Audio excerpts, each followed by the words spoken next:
Welcome back, everyone. Oz here, and today I've got some r/EntitledPeople for you all. As per usual, I'll be reading the post, giving you my opinions at the end, and I hope you do the same down in the comments below. And without further ado, let's jump right into it.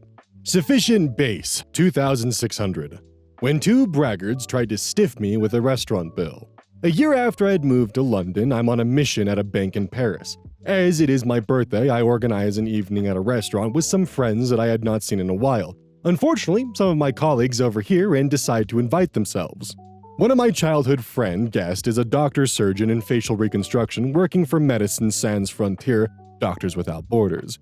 Oh, I used to do charity drives at school for Doctors Without Borders. He's 5 years older than me, but I dated his sister for a while before she died from overdose. I was good to her, tried to make her quit, so he always had a soft spot for me ever since. The traders bragged about how much money they're making. They asked him how much he earned. He told them, which is pittance. Obviously, they laugh at him. When it's time to pay, they tried to stiff me with their bill, which was about way above my pay grade. Guillaume intervened and discreetly paid before things turned nasty. The following day at work, the braggart jerks asked me if I felt bad for letting poor Guillaume pay. I said no, because Guillaume's rich. His family is like the 5th richest family in France. He just does not give a shit about money. He lives alone in a 200-meter-square hotel particular on one of the biggest avenues in Paris. He does not need the pay from MSF. In fact, he donates it back to MSF. Suddenly, they keep asking when our great pal Guillaume is coming because they have a great investment vehicle for him and his family. At lunchtime, Guillaume comes to pick me up so we can have lunch just the two of us. I don't have a French phone number and mobile phones are banned on the trading floor. So the receptionist used the squawk box to announce Mr. Guillaume XXX for me at reception. He has a very particular, easily recognizable family name. The boss of the braggards hear the name and immediately recognize it. The guy jumps in and tries to introduce himself. Guillaume says that after 2 of his employees have tried to stiff one of his best friends for a restaurant meal, he will definitely not be using them for his trust fund, and that in fact, he will recommend to his father that he goes to a more ethical bank. As we left, we could hear the boss reading the riot act to the 2 bozos. Sorry for any goofy French pronunciations that I fucked up. Y'all know I have an issue with that language. It's unnatural. But all joking aside, I had an ex who was both raised by and surrounded herself with people like this. They were the fucking worst, if I'm going to be honest with you. Like, these are people who never invested any time into gaining a skill, they don't have any hobbies, they don't have anything besides money. Honestly, this behavior also reflects into crypto bros and AI bros, and y'all have seen the way they treat artists and people who actually have creative talents. They're chasing every dollar in some vague veil of futurism that's sold to them by some crackpot gambler who has visions of a future that, honestly, is pretty dystopian and gross. I mean, hell, think back in the story when the moment they find out someone has money, they jump on the opportunity to use their money for their investments. Like, there's nothing wrong with making money through investing. I mean, hell, a lot of businesses are able to actually get their footing on the ground from investors. The problem comes when you have people who make it their entire life, their entire personality. You don't matter to them unless you make lots of money. I mean, hell, when they found out someone was working for Doctors Without fucking Borders, their response was, oh, wow, that's not a lot of money. And we're extremely dismissive, but then turn around to find out that he's part of one of the wealthiest families? Oh, look at that. Suddenly this person matters. These types of people don't give a damn unless you have money to invest into their projects. Spaghetti shoestrings. Mom gives me constructive criticism for not devoting my week to keeping her daughter in school. Every once in a while, I have a terrible time falling asleep. And tonight, I remembered this story and figured I might as well share it with the good people. I work at a college in university housing. Basically, most college students who live in the dorms know what an RA does. I'm basically the adult who supervises the RAs and takes over for the more serious situations, medical transports, etc., etc. It's my full-time job. I went to grad school for it. This is my first full-time job out of grad school, and I started working about 3 weeks before students moved onto campus. I've basically been working 9 a.m. to 9 p.m. most days with no weekends off since I started, and I still barely know how to do my job. Somehow, I managed to get my entire staff trained and survived until move-in. Freshman students started moving in on Saturday. Classes were set to start on Monday. Because everyone ended up working around 60-hour work weeks in August, my department basically required that everyone had to take a day off at some point during the first week of class. I got assigned Monday, which I didn't mind. I could basically have some semblance of a weekend before jumping into the school year, since I worked all day Saturday to make sure we had a smooth move-in. Several of my RAs hosted their first floor meetings on Monday, so I did swing around to a few to introduce myself, but I did not open my work email. I walked into my office on Tuesday to find several calls and emails about one of my new residents, who I'll call Jane. Jane's mom was very concerned for Jane and basically said that Jane had felt homesick since moving on Saturday and was basically begging to go back home. Mom was a little pushy about making sure someone checked in on her daughter, but hey, her daughter is a freshman in college and that adjustment is rough for everyone. Jane's mom mentioned that Jane missed her RA floor meeting the night before because her roommates didn't want to go and she didn't want to go alone. And that night, she thought Jane would really benefit from some contact with her RA. Overall, it didn't seem super serious. I sent a message to Jane's RA and asked her to check in on Jane, and the RA messaged me back saying that she would. And I went on my way working on some more pressing concerns, which included some students who had already been busted for alcohol and allegations of assault. On Wednesday, I ran into my building's inclusion assistant. I've also heard them called diversity peer mentors at some schools, and mentioned Jane to her. My inclusion assistant was super excited to potentially have a new resident to work with and promised to reach out. I also ran into Jane's RA, who told me that she had knocked on Jane's door twice since Tuesday and gotten no response. So I asked her to send Jane an email and CC me on it.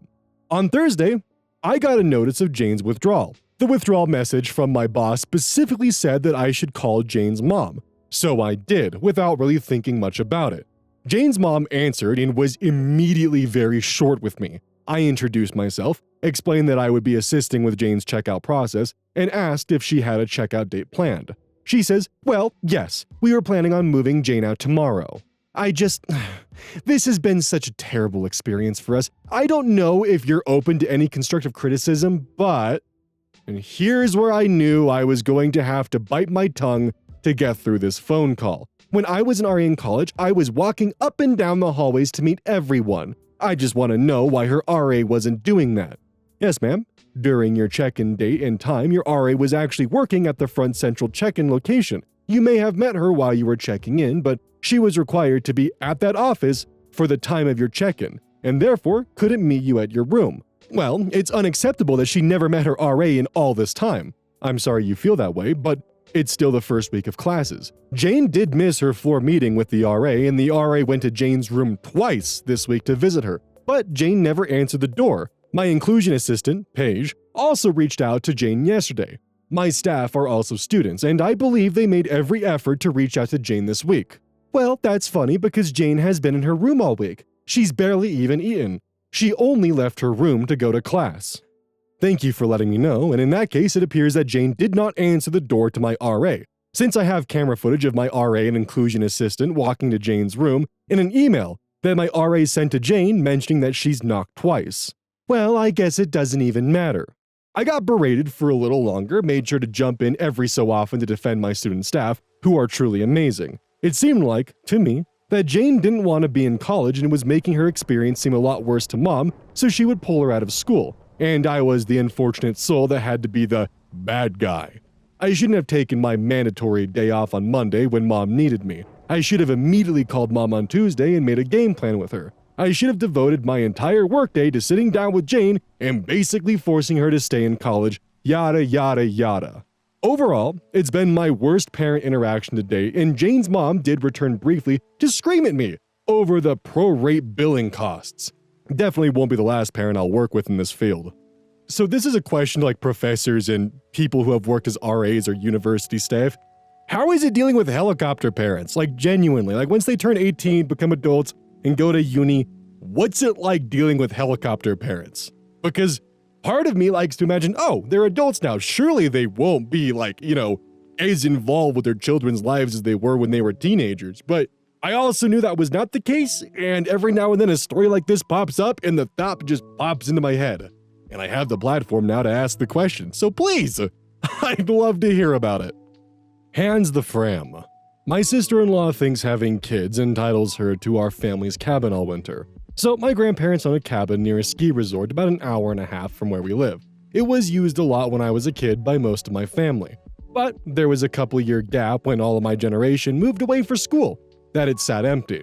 In the last few years, most of us have moved back and started using the cabin. It was easy to share as only 5 of us used it, and we're all considerate that it's a family-owned place, so we message each other about availability and what essentials like cleaning supplies need to be replaced.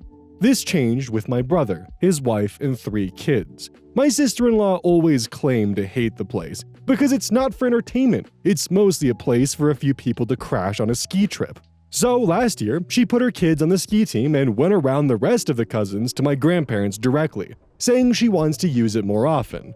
Grandparents were okay with this, telling them that as long as it's not reserved by others, they can use it.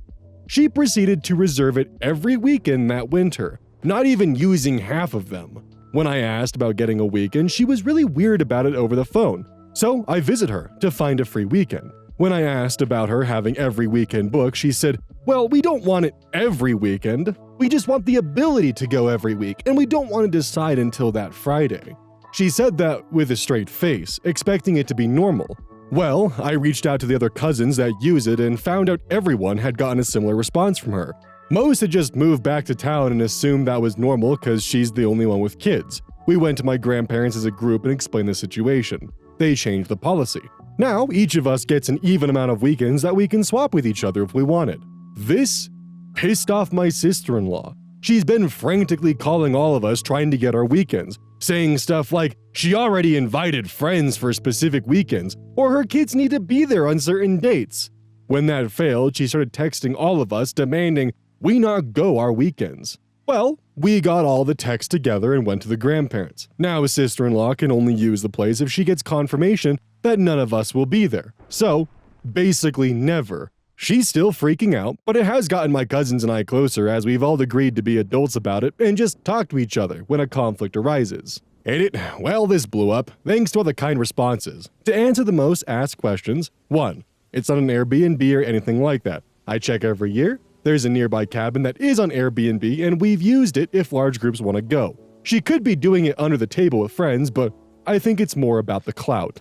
My brother doesn't get involved. He sees himself as above these petty squabbles, but sister-in-law is definitely parroting his opinions. I don't think she would do this without his agreement.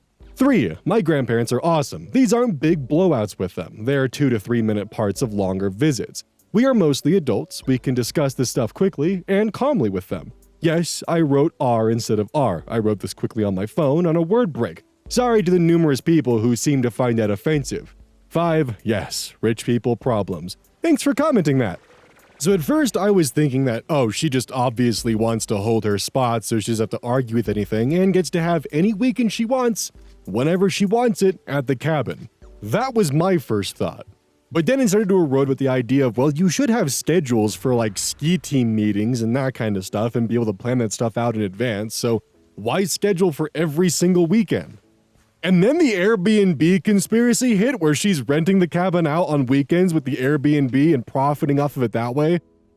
And like that is hella plausible because that just makes so much sense for as to why they were so adamant as to please don't come on this weekend. We need this weekend. That's also probably why the brother doesn't really care because they're probably making, or at least they were, making a good amount on the side from renting out the cabin as an Airbnb. Like that is definitely tinfoil hat, but that is a theory I'm subscribing to because damn, that just makes so much sense. Miserable Prune, 3992. 2 entitled ladies tried to take my table at a student cafe because they didn't want to sit in the sun. So this happened earlier today, and I still can't believe it. I had an exam in my university, but before that, I had a class that left me with about 2.5 hours of free time. I decided to head to a coffee shop nearby to do some last-minute studying. It's a spot where a lot of students go to study with their laptops, and usually, you don't see anyone over 30 there since it's literally right across from my university. The weather was nice, so I decided to sit outside. It was around 1:30 p.m., so the place was pretty empty. Plenty of open tables, both outside and inside. I ordered my coffee and started studying with my notes spread out. About 45 minutes later, I noticed 2 older women, probably around 75 to 78 years old, looking at me and glancing around the coffee shop. It was a bit odd, but I didn't think much of it at first. They sat down at a table, but then got up and started walking towards me, which felt even weirder. I figured maybe they wanted an extra chair for my table. Nope. They came up to me and asked if they could sit at my table. I was confused and told them there were plenty of empty tables around, including one right next to mine. But they said, no, we want to sit at this table because the other tables are in the sun and we don't want to sit there. It took me a second to process this. Were they really expecting me to move so they could have my table while I was clearly studying? I told them again that there were plenty of other tables available and that I didn't understand why they wanted mine. They kept insisting, "Can we sit here? We want to sit here."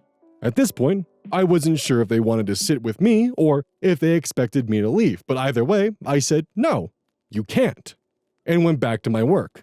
They looked so offended, like I had personally insulted them. After that, they went to the waitress and started complaining about the situation, but obviously, there wasn't much the waitress could do. They ended up leaving the cafe, clearly annoyed. Honestly, one of the most entitled experiences from old people I've ever had. Like, maybe if you don't like the sun, don't go out for coffee at almost 2 p.m. Edit, I see a lot of people are mad that I stayed at a place for 2.5 hours, but I actually stayed for only 1 hour there. And the table was for 2 people, since many of you think I had the audacity to hold a bigger table for myself. I'm not that entitled.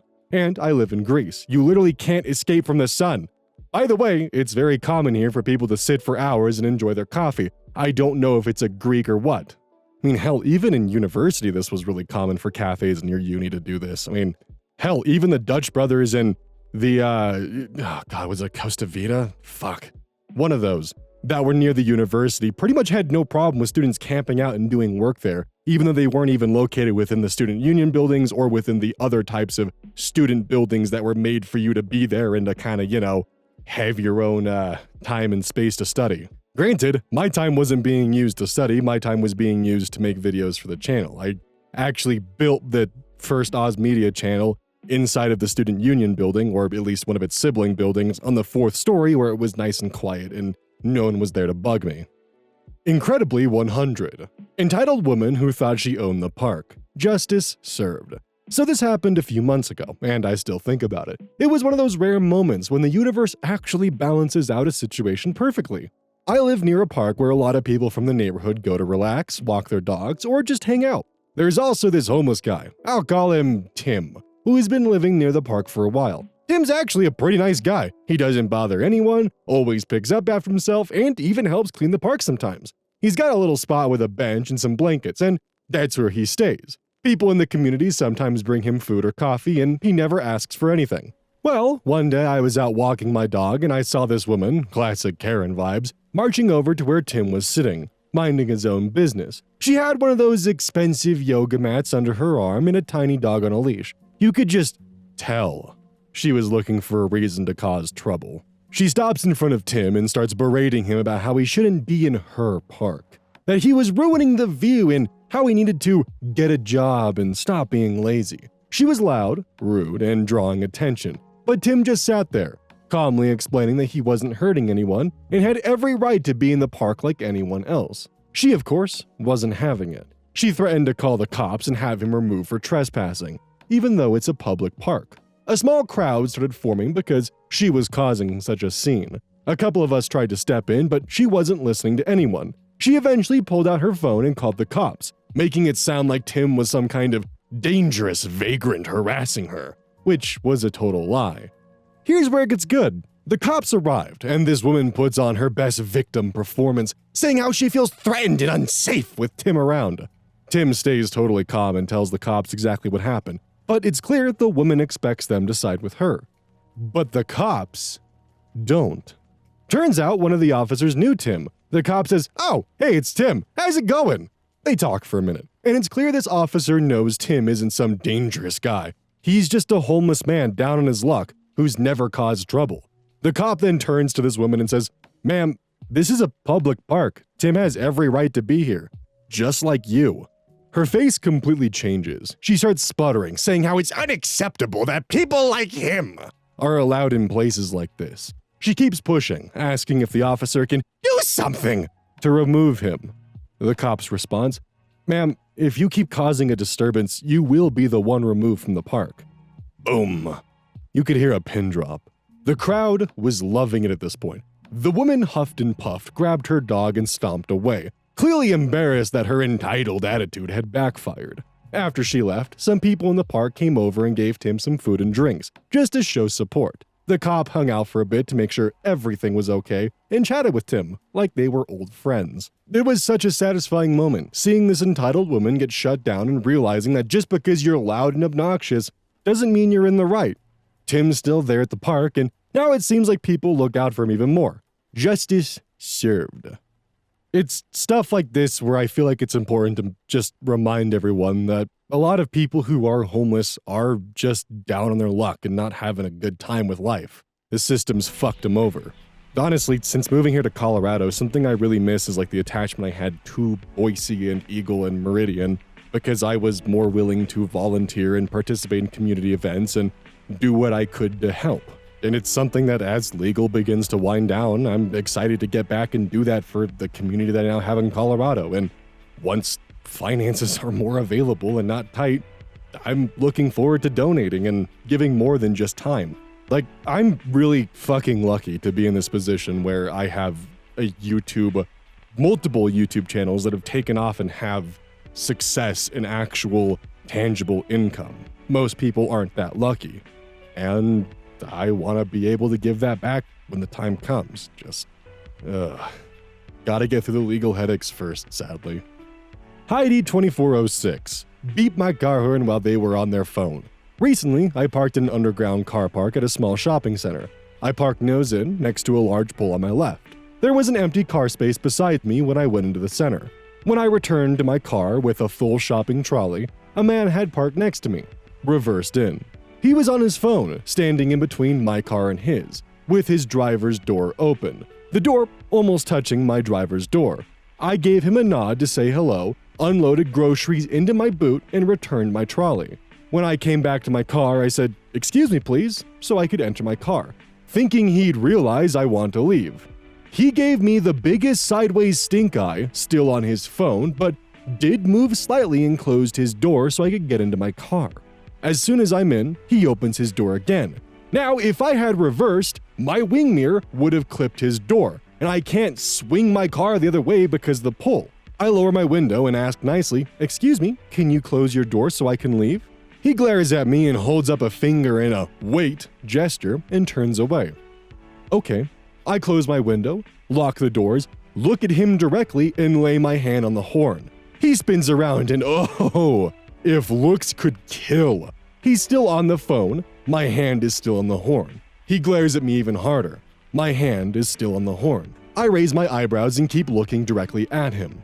He gets in his car and slams his door. I take my hand off the horn. "Thank you," I mouth at him with a sweet smile and reverse my car. Was I petty? Yes. Did it feel good? Also yes. Edit because there are some comments. Yes, I am in Australia, and no, there is/0 fear of guns. Honestly, I would be too afraid of him opening his door and door denting or door dinging just out of spite. That would be my first concern in a situation like this of laying the horn down. This is the perfect response, but at the same time, how would you deal with a situation like this in America of all places? Because that's where things get dangerous. I mean, hell, just a couple weeks ago when I had to go in for my cousin's wedding, I had to deal with Texas drivers, and goddamn, I had an off-ramp sneak up on me in Austin because of the concrete jungle and maze of off and on ramps, and I'm out of state. I have never been in this area in my entire life, so I realize, my exit's right there. Probably about a quarter mile out, and turn on my signal, and this guy begins to block me from merging. Can't slow down because someone's tailgating me. Can't speed up because someone's in front of me. I get to the point where right before the off-ramp is going to cut me off and I'm about to go into a concrete barrier, or I have to merge and go off skirts that would put me probably 30 minutes off of my destination. So I had to just kind of inch forward and slowly make my way over, and the guy just flips me off, and it's I have had my signal on for a quarter mile. My guy, this should not surprise you. And then when I talked to Wonder about this, who is in the Texas area, it's oh yeah, people get shot out here for that. It's great. That's awesome to hear. After midnight 13, woman parked on my driveway, then called me pathetic. "Hey all, I've been a long-time lurker on this thread, but never had a story to tell until now. I'm on mobile, so apologies for any errors. I've posted on Reddit maybe twice, so please forgive me if I do anything wrong here. Also, I live in the UK, in case that matters. It's Friday, 5:05 p.m., and I'm just back from work after a long day. Our street is a private road, where we all own our own sections of land and our driveways are opposite from our houses, on the other side of the road. I pull on the street and see a car parked on my driveway, and a mother-son duo heading into my next-door neighbor's house. I roll my window down and ask if that's their car. It is, so I ask if they can move it. She tried pulling the, "So sorry, I was only going to be 2 minutes," to which I replied, "That's great, but it's my property, and my actual driveway, and I'd like to park my car." I will admit I definitely had a bit of an attitude here. It's been a long week and I had stuff to do and really just wanted to get into the house. Also, who thinks it's okay to park on a stranger's driveway? As she's pulling off my driveway, she has the audacity to call me pathetic, and her son is stood at the door telling me to park and leave it. I would, sir, but your mother is still blocking my path to do so. I was so angry I was shaking by this point and just praying I would install my car and look like a total LOL. Anyway, that's my story, my first ever. Please don't be the kind of person that thinks it's okay to park on someone else's property, especially when there's enough room to park on the road. I once had I think I've talked about this on the channel, but I once had a whole fiasco of landscapers parking from my driveway and not only blocking me in, but blocking me from being able to park in my driveway. You know, in the US, if someone's in your driveway or parked where they shouldn't be, you're allowed to tow them. I mean, hell, I feel really weird about using someone's driveway to do a 3-point turn and turn around. Normally, I'll do it exclusively in the street. I would rather do a 3-point turn in the street when it's clear than drive up on someone's driveway because it feels really weird to do that. I don't know why, but I just feel weird about it. So I can't even imagine just going and parking on someone's driveway and like, yep, nope, that's what I'm gonna do. Hey, welcome to the outro. Don't forget this whole thing is basically brought to you by Gamersupps. If you like caffeine, then I can't recommend Gamersupps enough. Use code OZ at checkout to support the channel. And I do actually use this product. It's replaced all other sources of caffeine for me because I feel good. It doesn't have any of that extra stuff that a pre-workout blend might have. It's with a couple of the extra things to make it so you don't crash as hard. It's good. I like it. Personally, if you really want a good flavor, try the Soda Pressing Pear or even the Dragon Fruit Punch. Those two are my personal favorites right now.